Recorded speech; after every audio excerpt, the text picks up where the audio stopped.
Even the most wicked baddies don't work alone, as proven by many of Dreamworks' villains. But whether they have a ton of people behind them or just a couple, any loyalty or love given to them isn't usually returned. In the case of these villainous relationships, which are the most toxic? Hey guys, I'm Brad with WickedBinge, and this is Dreamworks Villain Relationships, Toxic to Most Toxic. As we said in the intro, we're going to be focusing on the business relationships and the romantic, or rather unromantic relationships of these Dreamworks villains. In other words, henchmen, partners, and significant others only. However, if you'd like us to do a video on their familial relationships or their relationship with Dreamworks heroes, let us know in the comments. We're going to be starting with the villains who have the least toxic relationships before moving our way down to the hostile, the concerning, and the completely unhealthy. First, we have Jack and Jill from Puss in Boots. While certainly not the most lovey-dovey pair, their relationship is decent, all things considered. Jill often leads their plans and pushes things along, while Jack is more willing to follow orders. We learn, however, that Jack has gotten tired of the criminal life, wanting to instead settle down and have a baby. I want a baby. Jill isn't thrilled about it, brushing him off when he tries to convince her. In the end, they are able to compromise, settling for piglets instead. Outside of this small conflict, they get along and communicate well, easily earning them the top spot. Next is Lord Farquaad and Thelonious. Thelonious is Farquaad's right-hand man.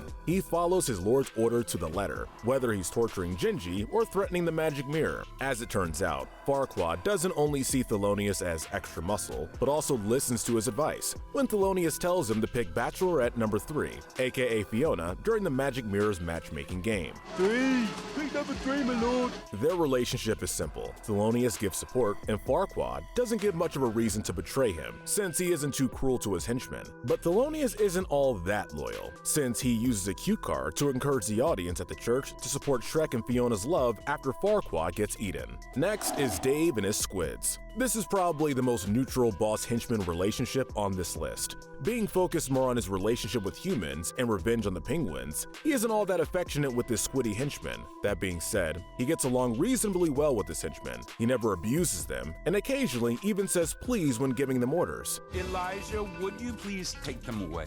Granted, that's a pretty low bar to clear, but it's impressive when compared to some of Dreamworks' other villains. Now we have Professor Marmalade and Cuddles. It's strange that we never hear Cuddles talk, with some fans even speculating he's fully human. Whatever he may be, we know for sure that he seems very loyal to his tiny boss.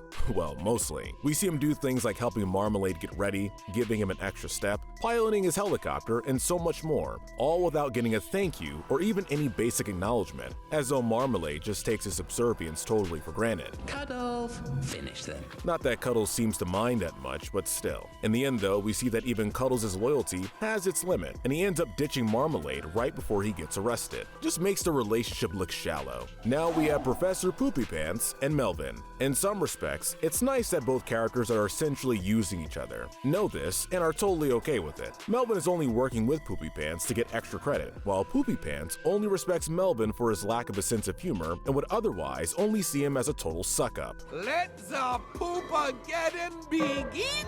There's no misguided sense of loyalty or manipulation. It's just a partnership, in the simplest sense of the word. While that's still not great, since they're still using each other for personal means, at least it's honest. Next is Don Lino and Luka from Shark Tale. In another case of a villain having a right-hand man, Luka is Don Lino's right-hand squid. That being said, we aren't sure what Luka actually does outside of trying to give support and advice. Hey boss, it's Lenny. He was wearing a disguise. While he's not doing that, he's comic relief for the movie, messing up things like the Shark Lair's record player and getting in the way, leading to Don Lino making it seem like he only just barely tolerates Luka being in his gang. He's a loyal ally, but we can't say that Don likes him personally. Next is Capitaine Chantal Dubois and her men. In all honesty, we can't say that Dubois seems to care all that much about her men, having no qualms leaving them behind or getting them injured, so long as she can still pursue her hunt. She only visits her men in the hospital because she needs them. We don't exactly approve of how one-sided this this relationship is, but we do admire how much Dubois' henchmen seem to care about her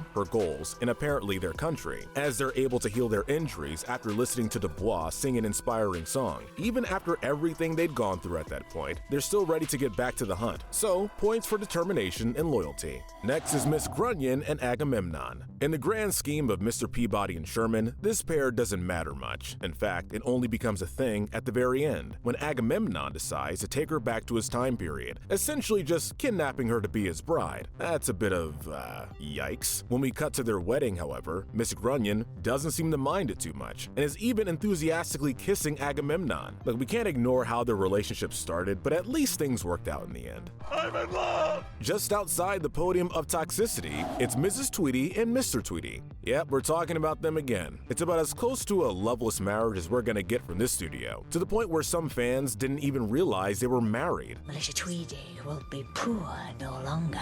They just saw Mrs. Tweedy as the boss and Mr. Tweedy as their bumbling employee. Even when he warns her about the chickens being much smarter than they appear, Mrs. Tweedy constantly brushes him off. Not even him, turning out to be right, gets any positive acknowledgement from her. The only thing Mrs. Tweedy's willing to give are insults and kicks to the butt. In that sense, can you really blame Mr. Tweedy for not caring much when his wife gets crushed by a heavy barn door? For the bronze medal of toxicity, we're giving it to Gladys and the Verminator. While they may have been kind of partners in the war against the so-called vermin of suburbia, it was impersonal and disrespectful, and they both got screwed. To give him some credit, the Verminator tries to tell Gladys that the specific product she wants is technically illegal, but Gladys dismisses him, and the Verminator barely tries to argue against it, likely seeing the whole thing as a bigger paycheck for him. When things go painfully wrong, Gladys immediately tries to blame it all on the Verminator to avoid getting arrested. Officer, please! It was that Verminator! While the Verminator, much like Cuddles, ditches Gladys as soon as the cops are distracted, not caring if she takes the fall. We know that contract work can be impersonal, but they just take it to a whole new level. Our silver medal of toxicity goes to Lord Shin and Boss Wolf. Let's start off with a bang. This is the only Dreamworks boss-henchman relationship where the former kills the latter. If not for that factor, this would have been a standard alliance, with the Boss Wolf being loyal to Shin and following orders, mostly out of fear but also out of respect. Find this panda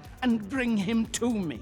While Shin sees his right-hand canine as a mild annoyance whenever he messes up. Unfortunately for the Boss Wolf, his small sliver of morality proves to be his downfall when he refuses to risk killing his own men for the sake of taking out the Kung Fu masters. For this insubordination, Shin strikes the wolf with one of his daggers, leaving him for dead. Honestly, only one other villain relationship can top it in terms of horribleness. The gold medal of toxicity goes to Big Jack Horner and the Cricket. Essentially being the anti-Pinocchio and Jiminy Cricket, it still doesn't take away from just how toxic it is. There is nothing positive here. For as much as the Cricket tries to be a good conscience, Jack not only completely ignores his advice, but seems to get a kick out of showing the Cricket just how horrible he can be. He even mocks him for taking so long to realize that he is irredeemable.